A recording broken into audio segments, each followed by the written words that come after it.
Merci Laurent pour cette très belle présentation. Maintenant, on va passer aux questions. Donc, on va faire dans l'ordre pour les directeurs de séance. Donc, la première question, ça sera par Hélène Bouvet, de Grenoble. Elle est peut-être partie. Ah non, elle est encore là. Est-ce que vous m'entendez? Oui, oui, vas-y, pose ta question à qui tu veux. Donc, je voulais poser une question à Xavier. Comment vois-tu les choses pour qu'on fasse mieux pour les patients qui sont les mauvais répondeurs à l'angioplastie? Est-ce qu'il faut les traiter plus? Est-ce qu'il faut les dilater plus?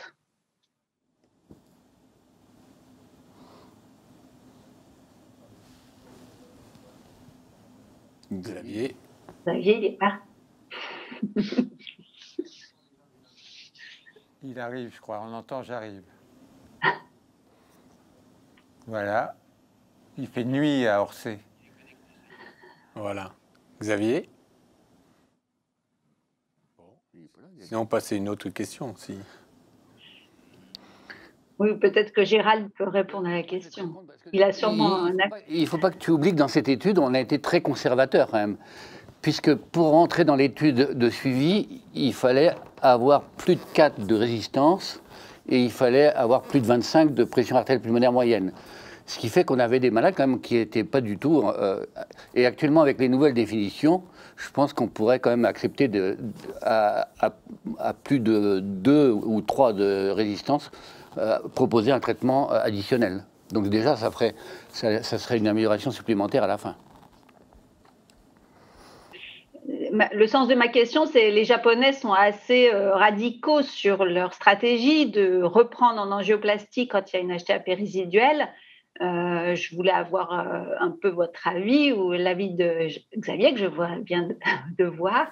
Est-ce que pour ces patients qui gardent une hypertension pulmonaire résiduelle sous traitement et angioplastie, est-ce que tu penses qu'il faut s'orienter vers une réangioplastie, comme le proposent les Japonais, ou plutôt de mieux traiter médicalement ces patients? Vous m'entendez? Oui, c'est bon. Bonjour à tous. Parfait. Oui, donc en fait, c'est vrai que l'évolution de la prise en charge des patients est plutôt en faveur d'être de plus en plus agressif et de se fixer des objectifs peut-être plus ambitieux. Et par exemple, pour l'étude impact CITEF, l'objectif, c'est d'essayer d'amener les patients à moins de 3 de résistance, plutôt que 4 dans l'essai RACE. Alors après, c'est vrai que jusqu'à quel niveau il faut amener les patients, parce que ça c'est très compliqué. Alors bien sûr, soit on est limité par le nombre de lésions résiduelles et qu'on n'a plus de lésions à dilater, et là le problème est réglé, soit il y a encore des lésions à dilater, et là toute la problématique aussi est peut-être liée à l'âge des patients. Il est clair qu'on peut pas se fixer les mêmes objectifs pour un patient qui a 80 ans et un patient qui a 30 ans. Donc ça, c'est un débat qui reste en suspens, et c'est vrai qu'il y a pas de réponse établie. Je pense qu'il faut traiter au cas par cas. Et en tout cas, si on a des lésions cibles résiduelles à dilater et que le patient est encore symptomatique, qu'il a des résistances à plus de 3, il est clair qu'il faut probablement plutôt privilégier l'angioplastie que un renforcement thérapeutique médicamenteux. Ouais, en sachant quand même qu'il y a un problème, Xavier, c'est les Japonais, à l'arrêt des angioplasties, quand ils ont normalisé quasiment, ils arrêtent les traitements médicaux. Et ils viennent de s'apercevoir quand même qu'il y a un petit problème, parce que maintenant ils font avant l'arrêt, à l'arrêt, ils font des tests à l'exercice de l'hémodynamique et ils s'aperçoivent qu'il y a des hypertensions pulmonaires à l'exercice qui sont considérables. Donc en fait, le problème est quand même assez compliqué. D'arrêter les traitements, de ne pas poursuivre, c'est quand même... Rien n'est clair quand même. Hein. Non, tout à fait. Il faudrait faire un essai de toute façon pour des malades qui ont atteint un niveau de résistance à moins de 3. Faire un essai arrêt versus poursuite des traitements médicamenteux. Je pense qu'on aura la réponse uniquement en procédant de cette façon-là. Mais c'est vrai que c'est une question extrêmement importante. Vas-y. Alors, Elie Fadel, il est là ou pas? Oui, je cherche. Bon, est-ce que tu as une question pour nos nos orateurs. Je suis désolé, là, je suis arrivé un petit peu en retard. Je n'avais pas suivi le fil des questions. Bon, ben, on va passer à Florence alors. Voilà. Ok. Florence Parent, elle est là? Ah. Oui. Bonjour à tous. Bonjour. Vous m'entendez? Oui. Moi, j'avais une question pour Gérald, bien sûr. Je suis, oui. Évidemment, Je me rappelais pas que j'avais une- des fois que je ne te vois pas tous les jours. C'était arrangé. Sur la maladie chronique thromboembolique, Oui. c'est ça qui est intéressant, enfin moi qui m'intéresse évidemment. Et quelles études tu verrais comment tu verrais pour étudier cette population, pour essayer de mieux comprendre lesquelles vont évoluer vers une hypertension pulmonaire, ou comment est-ce que tu as des idées pour étudier cette population? Le premier travail, c'est déjà de sensibiliser les gens qu'on peut avoir des maladies thromboemboliques quand même relativement sévères sans hypertension pulmonaire. Donc Jacques, c'est un message qui n'est pas encore pour demain. Ça. Et avec la définition quand même, c'est bien ça. Oui, et deuxièmement, après, il va falloir faire un registre. À mon avis, c'est le seul moyen Pour commencer. Parce que moi, je me rappelle des patients qu'on suit depuis des années qui ne bougent pas. Et je me rappelle d'un footballeur qu'on n'avait pas voulu opérer parce qu'il ne voulait pas se faire opérer. Il devait avoir 4-5 de résistance quand on l'a exploré le premier coup. Et il est passé en quelques mois à 10. Donc c'est évident qu'il y a des malades qui diffèrent totalement. Donc seul un registre pourra peut-être nous... Mais ça serait très intéressant, ça. Si un candidat pourrait faire un registre là-dessus, ça serait parfait, ça. Et probablement les explorer, comme tu disais, avec la VO2 et puis le catété fort, par exemple. Quelque chose comme la ça. VO2, la VDT, l'espace mort et tout. Hein. Ouais. Bon. Juste pour ajouter un petit commentaire, on a quelques patients, on pourrait les sortir. C'est ça qui est intéressant, j'en ai parlé souvent. C'est des malades qui ont été bilantés genre 3 mois avant, qui étaient jugés pas très très sévères, et on les a programmés à 3 mois. Et à l'arrivée, quand on leur fait le cathétérisme préopératoire, on se retrouve avec des résistances beaucoup plus élevées et on les a interrogés un petit peu avant. Et ils disaient qu'ils se sentaient de moins en moins bien et que quelques-uns avaient voulu réfléchir avant de se faire opérer parce qu'ils n'étaient pas graves au départ, puis qu'ils sont venus à l'opération parce qu'ils se sont sentis s'aggraver. Effectivement, l'évolution de l'aggravation n'est pas du tout la même chez tous les patients. Il y a des patients qui s'aggravent plus rapidement et d'autres qui restent longtemps à des résistances pas très élevées, avec une dyspnée pas forcément très importante. Donc effectivement, je ne sais pas comment identifier ce groupe de patients qui ont une aggravation beaucoup plus rapide que d'autres. Il faut savoir quand même que la cause de l'aggravation est aussi très importante, elle est multifactorielle. Hein. Dans un cas, c'est des gens qui ont arrêté leurs anticoagulants ou qui les prennent mal. Dans l'autre cas, ils développent une microvasculopathie comme dans la thérapie idiopathique. Dans le troisième cas, ils développent une maladie respiratoire chronique ou une insuffisance cardiaque gauche qui a évolué. Donc c'est pour ça que si on fait un registre là-dessus, il faudra être très précis parce que c'est très compliqué d'analyser les aggravations en fait. Hein. Oui, c'est la difficulté, oui. Alors, et pour la dernière question, donc Olivier Sanchez, from Paris Saint-Germain. À Bertellotti, tu poses une question. On n'a pas le son. T'as pas le son. Mais non. On t'entend. Par Bernard. Voilà, ça y est, c'est mieux là. Voilà. Voilà, super. Bonsoir à tous. Donc, je ne sais pas si Martine Rémy Jardin est avec nous. J'avais une question pour elle. Savoir si elle pouvait nous donner quelques signes. Quels sont les signes les plus pertinents qui permettent de suspecter sur un scanner une différence entre maladie thromboembolique chronique et maladie thromboembolique aiguë, et qui permettrait donc d'attirer l'attention des cliniciens pour surveiller de façon beaucoup plus stricte ces malades une fois que le traitement anticoagulant a été débuté. Bonjour Olivier. Bon, je ne sais pas si vous m'entendez. Très bien. Si, très bien. Très bien. Bon, je pense que effectivement c'est une question très pratique et là-dessus il y a quand même, à mon sens, en tous les cas, un fil conducteur très net sur l'aspect de l'artère pulmonaire avec le caillot chronique qui rétracte et qui entraîne à ce moment-là une sémiologie que l'on ne voit jamais dans l'embolie pulmonaire aiguë, parce que sinon le reste de la sémiologie avec les thrombus endoluminaux, qu'ils soient complets ou partiels, on est à cheval sur les deux sémiologies, mais la rétraction et l'artère, le vieux caillot partiellement recanalisé ou pas, ça reste quand même du diagnostic de certitude pour l'obstruction chronique. Et effectivement, je l'ai mentionné dans la présentation, l'histoire de la perfusion en mosaïque, c'est vraiment un signe qu'on voit très peu, qui est exceptionnel dans l'embolie pulmonaire aiguë, alors que c'est un bon signe d'alerte sur le parenchyme pulmonaire, me semble-t-il. Et les dilatations des artères bronchiques, quand même, aussi, c'est un signe important. Oui, bien sûr. Mais si on parlait, je pensais que la question était pour la circulation pulmonaire. Sinon, bien sûr, il y a tous les signes contingents qui sont associés à cette sémiologie qui font partie de la sémiologie très riche qu'on peut évoquer dans cette maladie.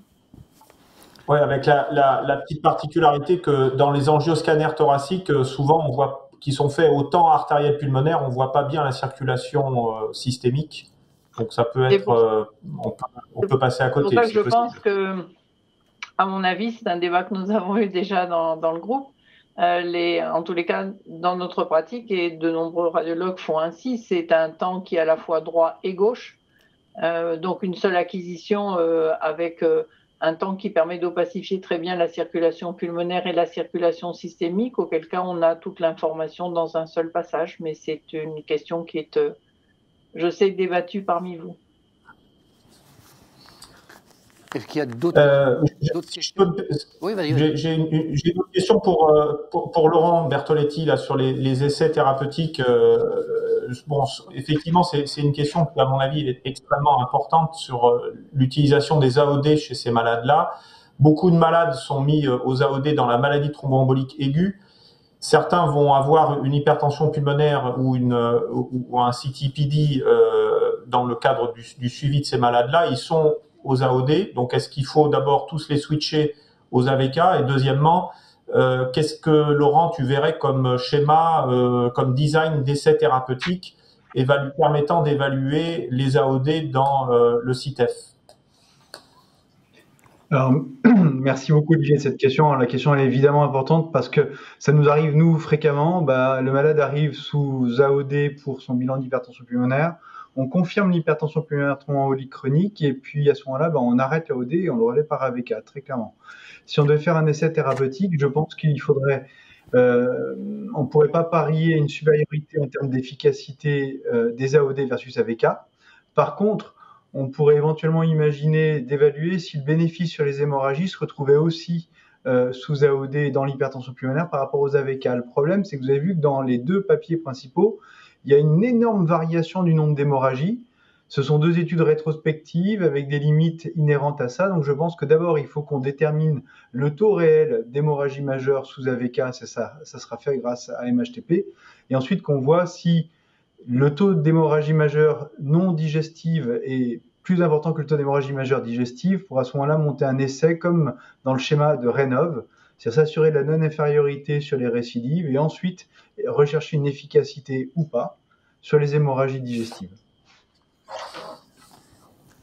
Merci, Gérald. On a une dernière question quand même très urgente de David Montagny pour Laurent.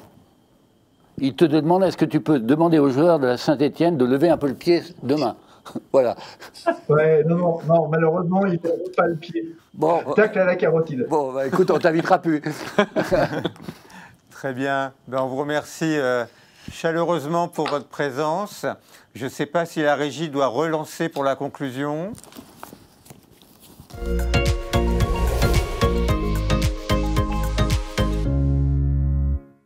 Voilà. Rebonsoir à vous toutes et à vous tous. On est arrivé maintenant quasiment au terme des journées du réseau de l'hypertension pulmonaire, avec bien sûr, comme toujours, la parole aux patients et à Mélanie Galante-Wavrin. Avant de passer la parole à Mélanie, je voulais quand même, au nom d'Olivier et Gérald, remercier l'ensemble du réseau, l'ensemble du réseau. Vous étiez plus de 300 connectés hier et je pense que le nombre a encore augmenté en cumulé aujourd'hui. Remercier bien sûr les sponsors. On a dû quand même faire une prouesse technique et vous imaginez bien que les sponsors ont été importants. Accéléron, GSK, Janssen et MSD. Donc merci à eux. Un merci tout particulier aux orateurs, aux présidents de séance. Pour les présidents de séance, on est un peu désolé, vu que les orateurs ont tous parlé 2-3 minutes de trop, pas tous, mais beaucoup. La discussion a été un peu abrégée. Et pour certains présidents, ça a été peut-être un peu bref pour leur intervention. On fera mieux la prochaine fois. Un grand merci Olivier Gérald. C'était vraiment super de travailler avec vous comme toujours. Et maintenant, la parole aux patients, la parole à Mélanie Galante-Vavrin et à l'association HTAP France. On t'embrasse virtuellement, mais chaleureusement. Non, pas j'embrasse. Bonsoir à tous. Merci pour ces très belles journées du réseau. Alors moi, j'ai 3 choses à dire essentiellement au nom des patients et de l'association de patients. D'abord, c'est très enthousiasmant de constater que les travaux de recherche sur la superfamille des TGF-bêta se traduisent en clinique à travers le sotatercept et une nouvelle voie de traitement. Ça, c'est quelque chose qu'on attendait depuis longtemps et on espère que ça se concrétisera dans les quelques années qui viennent. Ensuite, puisque ça a été évoqué pendant la réunion du réseau tout à l'heure, l'association souhaitait formuler clairement que nous, on soutient le choix de la sécurité dans le cadre des angioplasties et encourager le fait de limiter le nombre de centres, puisque on pense que la concentration favorise l'excellence, donc c'est gage de sécurité. Et enfin, au nom de notre présidente Maggie Suras et puis de toute l'association, je voudrais remercier les chercheurs et tous les acteurs de la prise en charge. Et je profite d'avoir la parole pour rappeler l'importance de l'association, notamment pour mettre en contact les malades, en particulier les nouveaux malades, ou alors ceux qui sont un petit peu à un tournant de leur prise en charge, puisque, vous le savez, nous, notre credo, c'est que l'expérience des uns puisse servir aux autres. Comme ça, au moins, ça donne du sens à ce que nous vivons tous.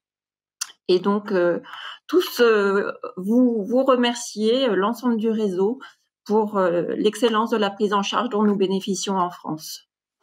Merci, bonne soirée. Merci Mélanie, merci Maggie, merci Laure. On a beaucoup de chance d'avoir une association aussi structurée avec réellement un partenariat au quotidien. Donc je vais conclure par 2 mots. Premièrement, merci à notre régie et à Vecteur M qui a vraiment fait une belle prouesse technique et qui nous a accompagnés avec beaucoup de gentillesse et de patience dans cette expérience télévisée. Et on les remercie aussi d'avoir enregistré l'ensemble des interventions. Et nous allons rapidement mettre ces interventions sur le site de la filière Respifil avec Céline Lustrement.